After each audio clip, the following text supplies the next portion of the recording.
The Mercy of the Fae by drblackjack21. The Mercy of the Fae. Sianach was in a real bind. He'd always been known for his curiosity and cleverness, but this time that curiosity had landed him in some serious trouble. The trinket he'd found had clearly belonged to the Elder Fae. Knowing that, he hadn't intended to do something stupid like steal it or break it. He just meant to give it a little look. Now, he was trapped. Somehow, Fae magic had captured him and wouldn't let him go. His head was encircled by some translucent force field. It was almost invisible, but it caused just enough distortion to give him a headache. What was worse, it trapped his breath. It seemed to allow just enough air to flow that he wasn't allowed to suffocate, but most of the air he breathed in was the hot, sticky air he'd breathed out a moment ago. The only thing he could smell anymore was his own breath. The real danger lay in his inability to pass food or water through the magic. Whatever transgression Sianach had committed, he hadn't thought it was deserving of a slow and agonizing death by thirst.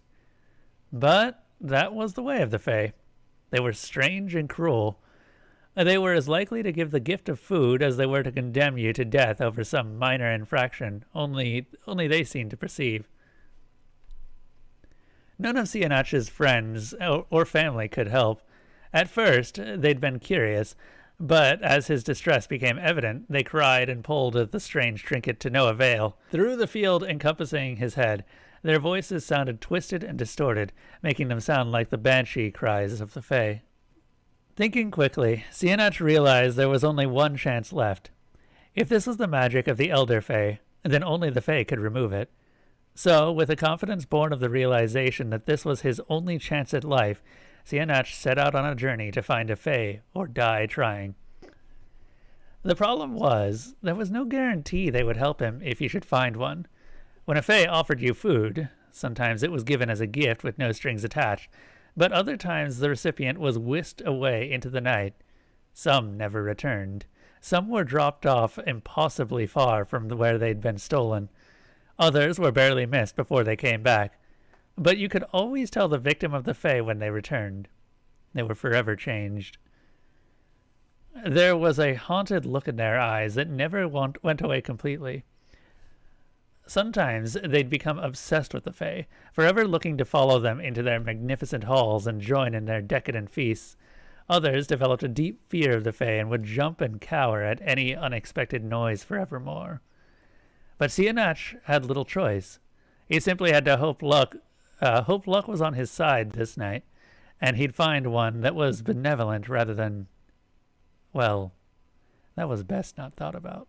As his long journey continued, Sianach was getting tired and thirsty, but he dared not lay down and rest. If he gave up now, he might never awaken. As tired as he was, Sianach felt a flare of hope when he found a trail left by the Fae. There was no mistaking one of their trails. They were lined by stones of unearthly quality. Everything about these trails looked, felt, and even smelled wrong. It was a clear message that no one not of their world was welcome there. If you absolutely had to cross a Fae trail, it was best done as quickly and silently as possible. The Fae rode up and down the trails with wild abandon.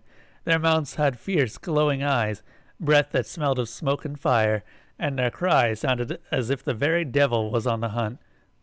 If anyone was unlucky enough to find themselves in the path of one of the wild hunts, there was no mercy to be found. They were trampled to death, and their bodies were left as a warning to everyone else, as if to say, "This is Faeland, and only the Fae are welcome here." Sianach's mother had made sure to show him one such body when he was still very young. He'd never forgotten the reek of death, and the memory haunted him all the more at this moment. Sianach had no intention of crossing the path and incurring their wrath.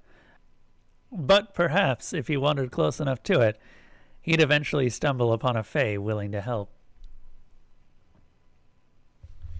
Sianach's journey had failed.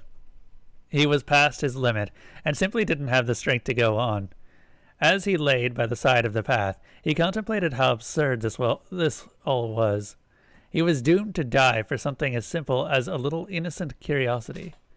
It just wasn't fair.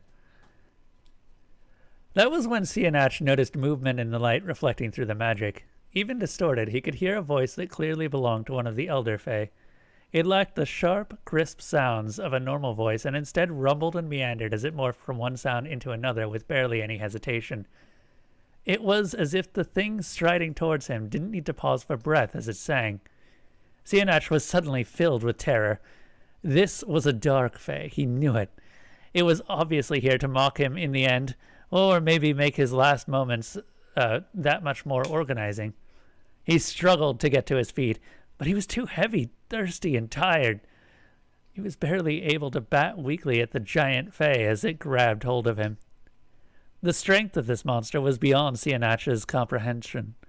The amount of power behind each finger was more than Sianach had in his entire arm. All it would take was the slightest squeezes or a quick twist, and he would be dead. As he feared, the fingers began to squeeze, but just as Sianach feared his bones would start to crack, they stopped. It was a firm grip, and not at all comfortable, but Sianach could tell the fae was being oddly careful as it held him. Then the giant started pulling at the trinket which held him captive. As the trinket began to move, it got caught on Sianach's ears. He was starting to fear they'd be torn from his head, when with a sudden pop the cursed thing came free. Sianach could finally hear, smell, and see once more. But perhaps that was the last cruel trick of the fae. He was free at last, but too weak to do anything other than lie down and die. Sianach would have cried if he had had any water left for tears. That was when the fae turned and rummaged through one of the mysterious packs some of them liked to carry. Sianach didn't have long to wonder what he was looking for, because soon the fae pulled out a beautiful crystal container filled with glorious water. Then his mysterious savior took out a sheet of wood and bent and twisted it into an odd bowl, which he filled with water from the crystal vial. Sianach hesitated a moment, remembering the tales of those whisked away from the fae by the sin of accepting an offered gift. But he was in no position to reject that which was before him. He took a careful sip. This was the purest, most wonderful water he had ever had in his life. Slowly at first, and then with increasing eagerness, Sianach drank his fill. Though he kept a close eye on the fae as he did so, he only stopped when his benefactor flashed its teeth in warning. Perhaps he'd gone too far and pushed the patience of this great being. Best to not hang around and find out. With the energy born at the second chance at life, Sianach rose to his feet and retreated away from the dreaded path. He was expecting to be grabbed at any moment, but made it to the tree line without the fae moving from his spot. Sianach looked back at his savior. He was more grateful than he could express, but all he could do was bark out his gratitude before retreating back into the forest. Eric watched the poor little fox retreat into the tree line. He had come across the thing with its head stuck in a bottle.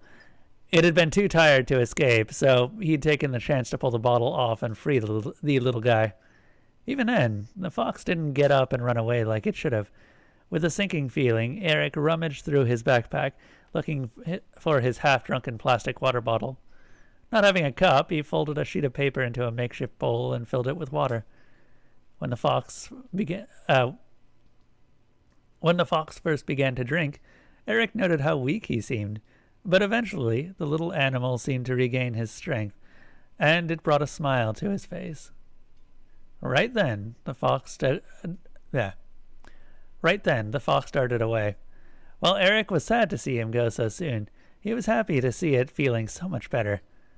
Once it got to the tree line, the fox looked back and let out the cutest little yip before disappearing.